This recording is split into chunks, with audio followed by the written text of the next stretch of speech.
Hello everyone and welcome to Satara News. The Trump administration is aggressively pressing ahead in expanding federal oil and gas industry leases that could lead to more drilling on land and at sea, defying an assessment by scientists in Trump's own government that the production and use of fossil fuels is accelerating climate change. On Friday, the administration announced a final decision to lift protections for a uniquely American bird called the greater sage grouse on nearly 9 million acres to provide more leasing opportunities to oil, gas, and mining industries. A day earlier, an Interior Department Assistant Secretary confirmed that he told leaders of the fossil fuel industry last month that the Atlantic coast will almost certainly be included in the administration's plan to expand federal leasing to nearly the entire outer continental shelf. Offshore leases haven't been granted in the Atlantic for decades and drilling hasn't been allowed for a half-century. Joe Balash, Assistant Secretary for Land and Minerals Management, said the department's determined effort to approve seismic surveys is a sign that the eastern seaboard is in serious Why, despite concerns that blasting piercing sounds every 10 seconds for weeks on end pose risks to whales and dolphins, according to conservationists and some scientists. I will tell you, we wouldn't really hard to get seismic permits out if that area wasn't going to be available, Balash said during a question and answer session following his speech at the International Association of Geophysical Contractors Conference in Houston. In his remarks, Balash said he found it absolutely thrilling that President Trump's knack for keeping the attention of the media and the public focused somewhere else has allowed Bureau of Ocean Energy Management employees to process the permits without much scrutiny. In an email to the Washington Post on Thursday, Balash said his comments reflected his appreciation that the president's leadership style made it easier to execute his energy dominance agenda. In pursuit of that agenda, over the past 2 years, the administration has sought to reverse dozens of regulations aimed at making oil platforms safer, reducing carbon dioxide and methane released into the atmosphere, and protecting the habitats of endangered animals and those on the verge of an endangered status. Administration officials have argued that animals can adapt more easily to changes in habitat than conservationists believe. Critics counter that these intrusions pose an added threat to the greater sage grouse, which is imperiled, and North Atlantic right whales, which are endangered. Interior has offered nearly 16.8 million acres of federal land for oil and gas leasing since Trump took office. According to the Center for Biological Diversity, a swath of land larger than the combined size of Maryland and New Jersey. Of those acres, more than 2.3 million were leased, and the department plans to auction off another 1.3 million acres in the spring. Under Friday's decision, oil and natural gas operations can more easily conduct horizontal drilling in sage grouse habitat. Sage grouse exist only in the United States. Scientists consider them an indicator species because the status reflects the overall well-being of many animals in the sagebrush sea, which encompasses about 160 million acres across 11 states. 67 million of those acres were designated for protection under a 2015 federal plan designed to increase the bird's population and bring it back from the brink of being placed on the endangered species list. The new decision eliminates or weakens protections on 75% of the area in the original plan.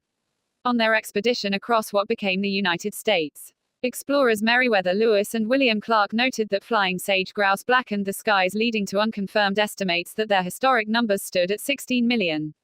Since the bird's habitat has been cut in half by human expansion and development, those changes, coupled with invasive species and disease, have shrunk the numbers to fewer than 500,000.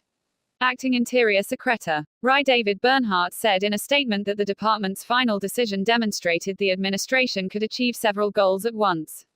The new plan will shift significant power to the states, including leaving it up to state officials whether energy companies have to offset the environmental impacts of the development. The plans adopted today show that listening to and working with our neighbors at the state and local levels of government is the key to long-term conservation and to ensuring the viability of local communities across the West, Bernhardt said. Governors from several Western states, including some prominent Democrats, praised the new plan for scaling back restrictions adopted in 2015 and empowering state officials to authorize energy development without imperiling the sage grouse's survival.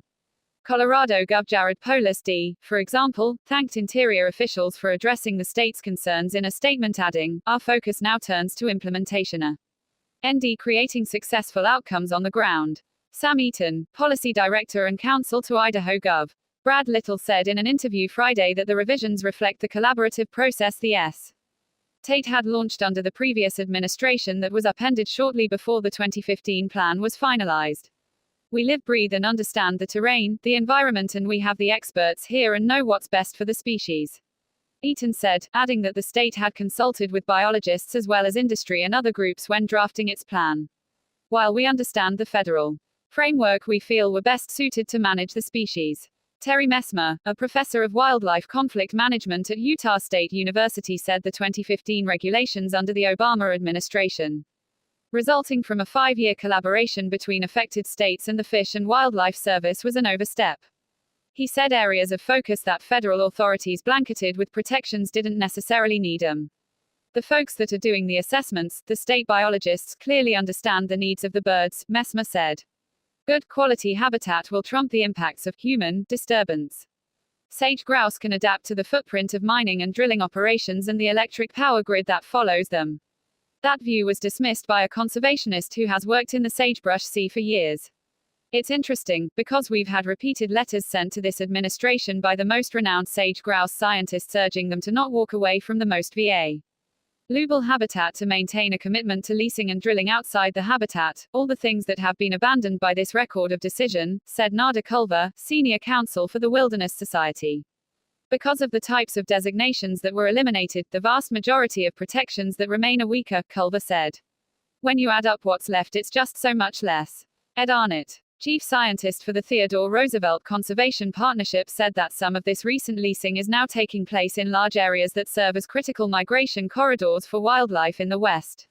We've seen a dramatic shift away from prioritizing energy leasing away from the best habitat and are now witnessing leasing of some of the very best remaining tracts of unfragmented land. Concern for the well-being of animals extends to oil and gas exploration in the sea. Balash's speech belied the administration's statements that approval of seismic survey permits and the offering of federal leases in the Atlantic are still up in the air. Asked about his February remarks on Thursday, Balash backtracked. As these documents are yet to be finalized, no final decisions have been made on the Outer Continental Shelf oil and natural gas program, he said. Offshore drilling in the Atlantic has been a thorny proposition since the administration proposed it last year in January. Governors along the coast opposed it. Less than a week after announcing the proposal, then Interior Secretary Ryan Zink flew to Florida to guarantee a Republican ally of the president that high-S state would not be included in the proposal.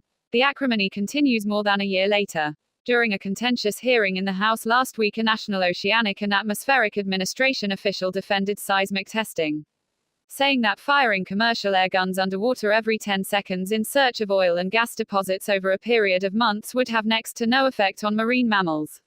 When the official, Chris Oliver, an assistant administrator for fisheries, admitted he had never heard the sound of a seismic test, Rep.